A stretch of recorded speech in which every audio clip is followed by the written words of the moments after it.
Hank had always been attuned to unusual sounds. Maybe it was his years DJing at local clubs, or the fact that he grew up in an apartment above a mechanic's garage. He'd learned to sense the subtle differences between a squeaky belt and a tarnished gear, the hush of a city winding down and the muted racket of something stirring below. It was during one of his late-night commutes that he first heard it. A rhythmic clang that pulsed through the subway station as if a hidden drumbeat was rising through the concrete floor. The train was out of sight, distant in the tunnels. Only 4 other people waited on the platform, all staring with glazed eyes at the tracks. Hank listened. Clang, clang, clink, clang. It was too measured, too purposeful to be random construction. Glancing around didn't solve anything. No one else seemed to notice. When the approaching train finally churned its way into the station, the metallic screech overwhelmed the strange beat in the ground. He stepped on board with a tight feeling in his gut, aware he'd never be able to shake that repetitive ring from his mind. Over the next several weeks, the sound picked at him every time he waited for a late-night train. He tried to pinpoint its origin. The far left corner of the platform, maybe? But no matter which direction he turned or where he stood, that distant hammering always seemed to come from just beneath his feet. Curiosity invaded his routine. He started staying out later on purpose, missing earlier trains just so he could stand and listen. Each time, the clang resonated a touch stronger, almost like it was calling out to anyone willing to pay attention. One evening, he made a decision. He would follow the sound. If there was some unauthorized hidden construction site, he wanted to see it for himself. His steps led him to parts of the subway station that no other commuter seemed to visit. Worn signs and dusty corridors closed off by rusty metal gates suggested storerooms or old maintenance tunnels. A crooked no-entry sign hung from a length of chain draped across a particularly dim hallway. It was easy enough to slip under. The deeper he ventured, the stronger the hammered rhythm became. Occasionally he paused to jot notes on his phone. Louder here, or check overhead piping. Steam hissed from antiquated vents, and the labyrinth of side tunnels and old turnstiles reminded him of an abandoned city. Grime-coated bulbs offered the faintest glow, flickering at irregular intervals. The subterranean expanse felt as though it had been forgotten, and yet someone was clearly at work, forging something in these depths. He turned a final corner and discovered a heavily barred metal door. It looked out of place, sturdier than one might expect for a mere utility closet.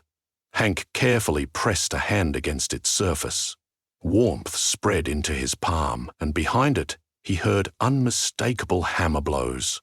Stepping back, he reached for the worn iron ring serving as a handle. If it was locked, it wasn't locked well. One tug and the door swung open, revealing a steep stone staircase spiraling downward.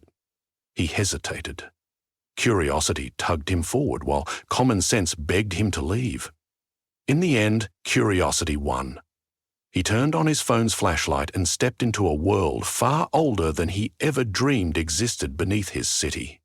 The smell of molten metal and soot pricked his nostrils. Damp, rough-hewn walls seemed to shudder under the weight of centuries. Every step he took drew him closer to an orange glow flickering at the bottom of the staircase.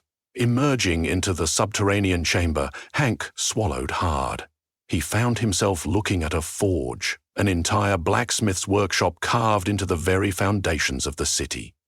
Glowing embers illuminated metal tools suspended on hooks, chisels and tongs resting on weathered wooden tables. A half-dozen figures scurried about, short and broad-shouldered, wearing thick aprons to shield from the heat. One of them paused upon noticing Hank, lowering a heavy hammer.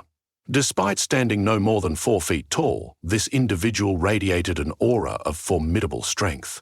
Hank's mind scrambled for logical explanations. Were they people with dwarfism who happened to own a hidden sweatshop?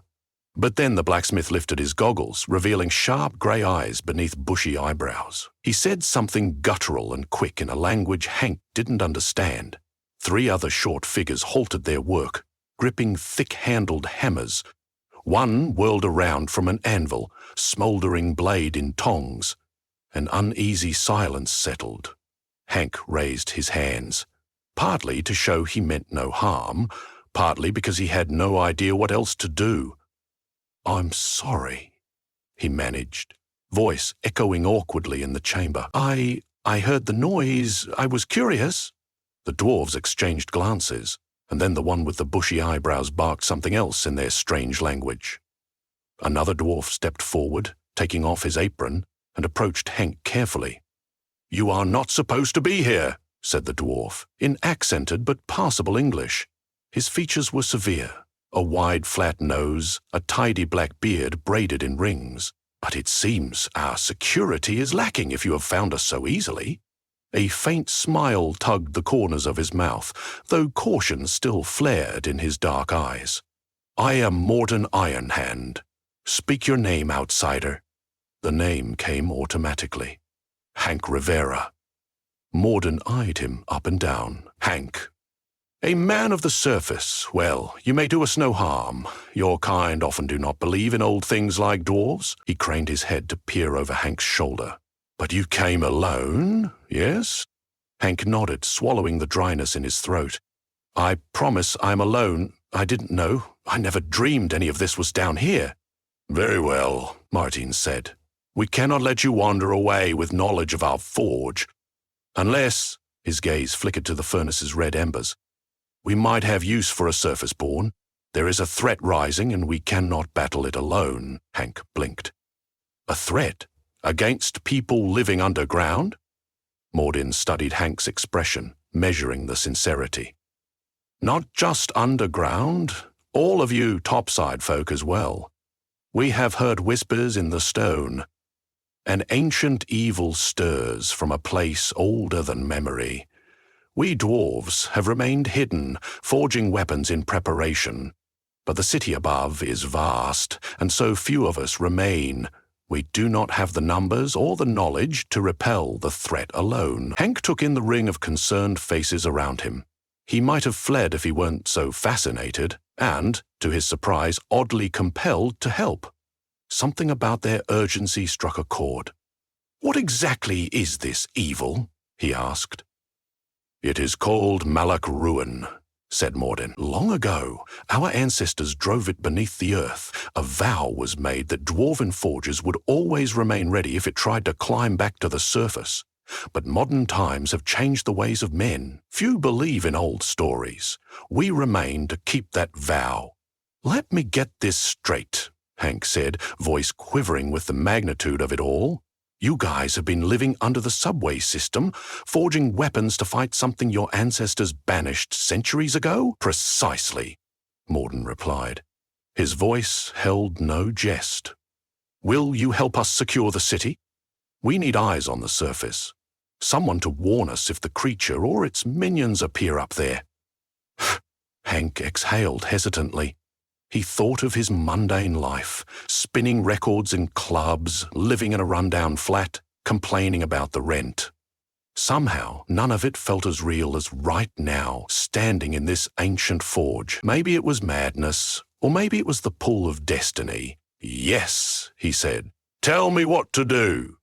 That night changed everything. By day, Hank was the same old guy, delivering coffee to co-workers or hauling crates of vinyl records to the next venue. By evening, he snuck down to the subway station, traversed the secret route, and joined the dwarves in their preparations. He learned snippets of their language, quickly discovering how deeply connected they were to stone and metal. They were the keepers of hidden knowledge, cryptic runes carved into the walls that told of wars fought under city foundations, long before tall skyscrapers existed. Hank realized the dwarves were not surviving on scraps. They had an entire hidden ecosystem, mushrooms cultivated in deep caverns, water purified through clever rock filters, and small pockets of farmland lit by glowstones. Supplies from the city above had always been appropriated, quietly steel shipments that mysteriously went short, shipments of ore rerouted to lost addresses, all orchestrated by dwarves with careful planning. Though their numbers were small, each dwarf boasted a specific skill. Morden was the chief blacksmith, forging blades that could puncture nearly any armor. His sister Tulda specialized in enchanting. She painstakingly etched runes on the weaponry to bestow it with ancient wards. Brugni, a muscular dwarf with braided copper hair, was in charge of forging heavy hammers and axes, while Dahlia was an expert cartographer, charting the labyrinth of tunnels. Hank discovered that each component of dwarven life centered around the impending threat of Malakar Rune's return. One corner of the forge area was devoted to a dusty library containing tattered tomes in archaic scripts. Hank spent hours poring over them. With Tulda's help, he learned that Malakar Rune was less a single entity and more an embodiment of corruption that could seep into weaker wills.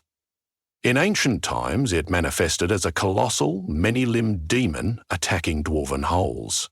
Over centuries, it adapted to different forms, sometimes controlling humans or beasts to carve a path of destruction through unsuspecting lands. Legends told that once it emerged in the heart of a city, it could warp architecture and mines, turning skyscrapers into roosts for twisted creatures. The dwarves believed that the next emergence would be somewhere in the metropolis above. People were too distracted by their technology. The influence of Malak Runen would be subtle at first, urban decay accelerating, random acts of chaos. Then it would grow, stronger, culminating in a physical manifestation even more fearsome than legends described. Even from below, the dwarves could sense vibrations that indicated the city's mood. Morden insisted the signs were there. Rising crime, fracturing infrastructure, unexplained sinkholes. The city's bones are unsettled, he told Hank grimly. Hank's part in their plan was twofold: gather intelligence from surface channels and distribute small protective tokens among unsuspecting city dwellers. These tokens were forged discs etched with runes that offered marginal resistance against mental influence. Hank would slip them into corners of clubs and coffee shops, offering them as unique coasters, or leaving them behind as forgotten souvenirs on tables. He watched as curious bartenders picked them up, turned them over, and pocketed them. An improbable scheme, maybe, but the dwarfs believed that every ounce of prevention mattered. Weeks passed, then months. Sunset after sunset, Hank shuttled news down to the forge, reporting suspicious events, a spate of unexplained aggression on a busy street, an uptick of random insect infestations in old buildings, an epidemic of nightmares shared by entire apartment complexes. Each time, Morden would nod gravely, conferring with the other dwarfs to see if these incidents matched the pattern of Malak Ruin's infiltration. At the same time, Hank learned more about dwarven craftsmanship. He discovered how each strike of the hammer harnessed not only physical force but also the energy of the one wielding it. The clang he had first heard was part of a rhythm older than the city itself, a heartbeat in metal that resonated with protective spells.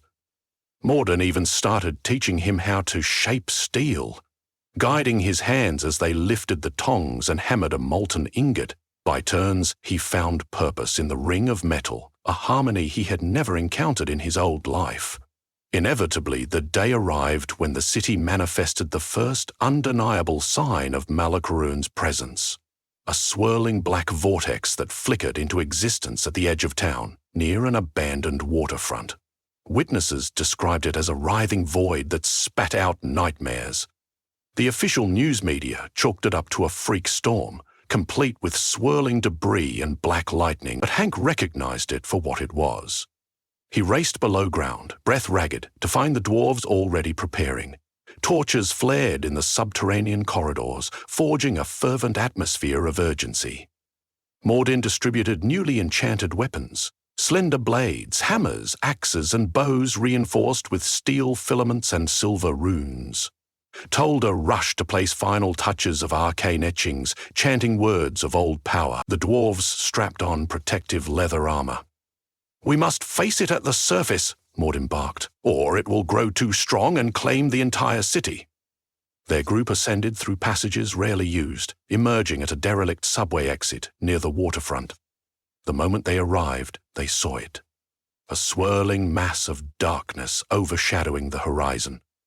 Night had fallen, but an even deeper blackness coiled beneath the storm clouds. Shapes fluttered at the edges, monstrous silhouettes that scampered across the docks and crawled over shipping containers.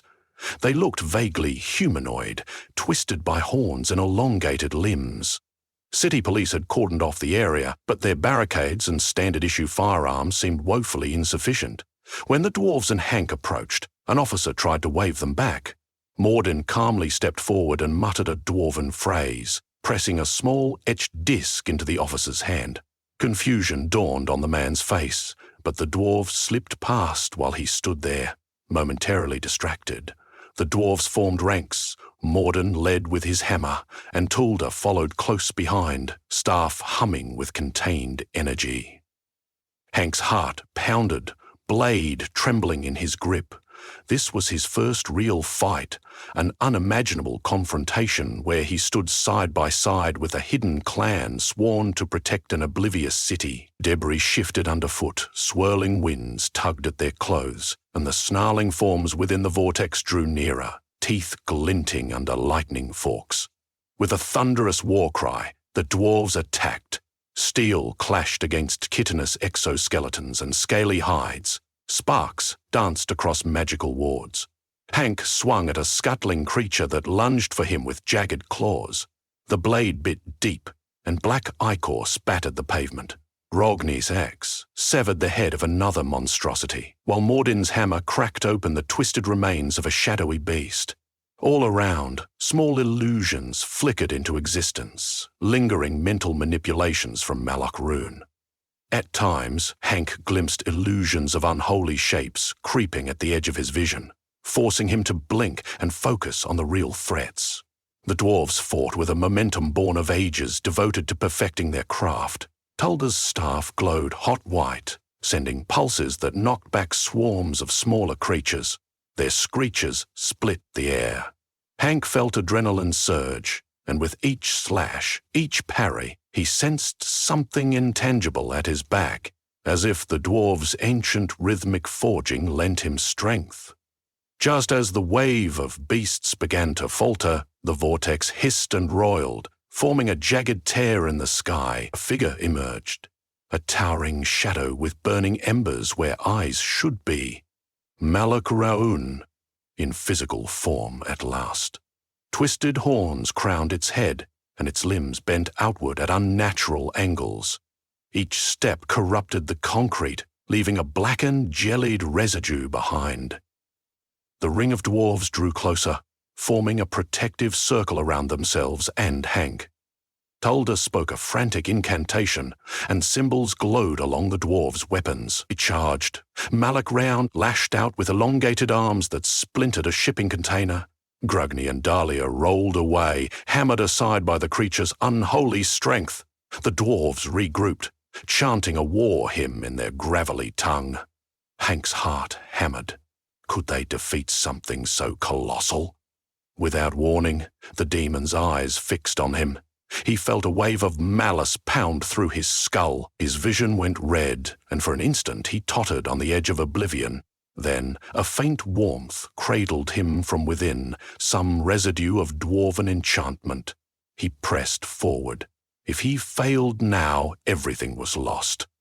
Morden roared, swinging his hammer in a wide arc. The blow landed against Malak Rune's leg with a thunderous crash, forcing it to stagger. Seizing the moment, Tulda unleashed a stream of runic light that scorched across the demon's torso, burning away layers of blackness. Malak Rune bellowed, clawing at the glowing etchings that spread across its form.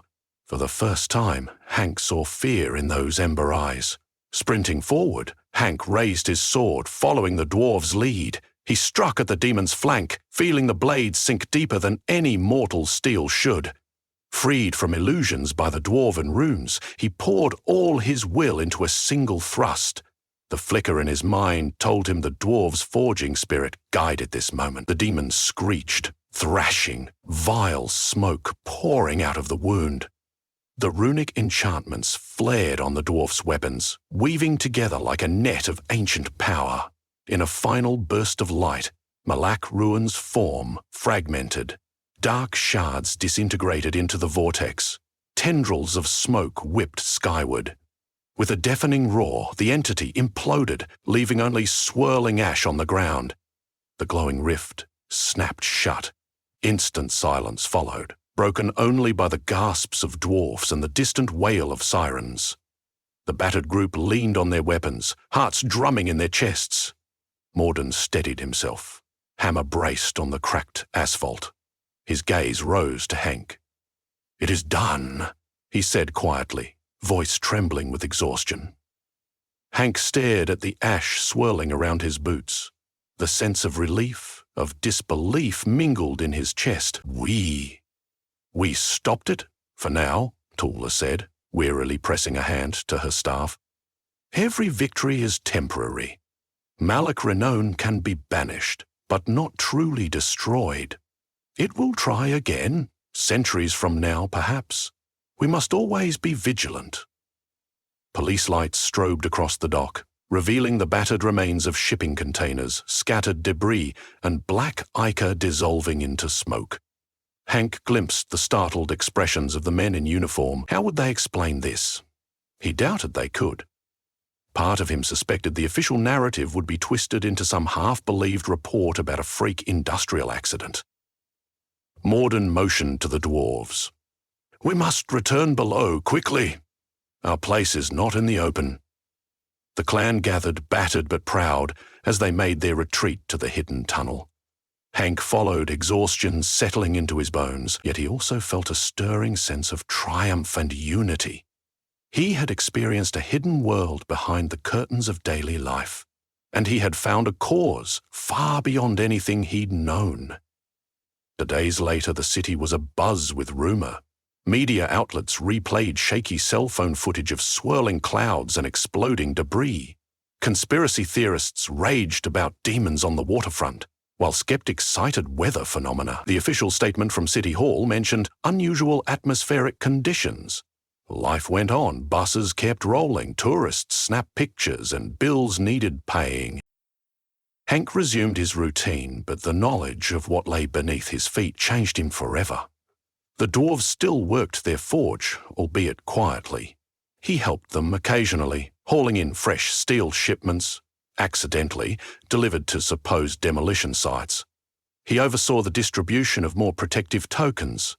In subtle ways, Hank guided the city's fate, sowing small seeds of resilience that might one day ward off the next encroachment of Malakar Baroon. At some point, he found himself sitting on a worn subway bench late one night, listening for that now familiar clang rising through the floor. Though it took ages to notice him, Morden eventually came up from the depths when the station had emptied, greeting Hank with a nod. The old dwarf sat down next to him, short legs dangling off the bench. "You've done well, Hank," he said quietly. "We all have. The city sleeps safe for now." Hank nodded, a thoughtful smile curving his lips. "I'm glad I could help, but I'm not going anywhere. If there's more to do, count me in." Morden patted his shoulder. "We are guardians of stone and steel. You are a child of the wind and open sky, but you have proven yourself worthy to stand among us. A friend in the craft. That is no small feat." The train whooshed into the station, pushing a rush of stale subway air across them. As its doors slid open, Morden gave Hank a final solemn look. "Remember, the city above does not know its own shadows, but you see them now. Stand guard, for dwarves cannot do it alone." Hank rose. "I will." He paused, inclining his head in a dwarven salute he'd been practicing. "Until next time, Morden Iron Hand." Then he stepped onto the train, leaving the dwarf behind on an empty platform. Hank watched as the doors closed, whisking him away. Through the window, he could see Morden disappear into the secret corridor. That old rhythmic clang echoed in Hank's mind, a constant reminder of the vow that bound them all. In the following months, Hank carried on distributing protective tokens and slipping away to the forge at night. He learned to set runes on his own, albeit clumsily. He took to wearing a small dwarven pendant beneath his shirt, etched with a protective symbol. Now and then, he'd wander the city late at night, walking from block to block, and sense faint vibrations under his feet. A comfort, in a way. It meant the Guardians were still forging, still preparing. Over time, Hank quietly helped the dwarfs spread their protective discs to schools, hospitals, and poor neighborhoods as the dwarfs toiled below, forging steel for an undefined future crisis. He served as their liaison above, forging connections among everyday citizens, slipping them small pieces of the dwarves' unwavering resolve. He might never have a normal life again, but that was fine by him. He realized that normal had never suited him anyway. In forging a bond with the hidden clan, he'd found himself forging his own destiny, an unexpected path leading deeper into the city's heart, where magic and steel and unwavering determination collided. And if darkness ever rose again, swirling from the depths of time to threaten an unsuspecting metropolis, he would heed the call of the dwarves. Together, beneath the neon lights and towering skyscrapers, they would defend the city from ancient forces, come what may.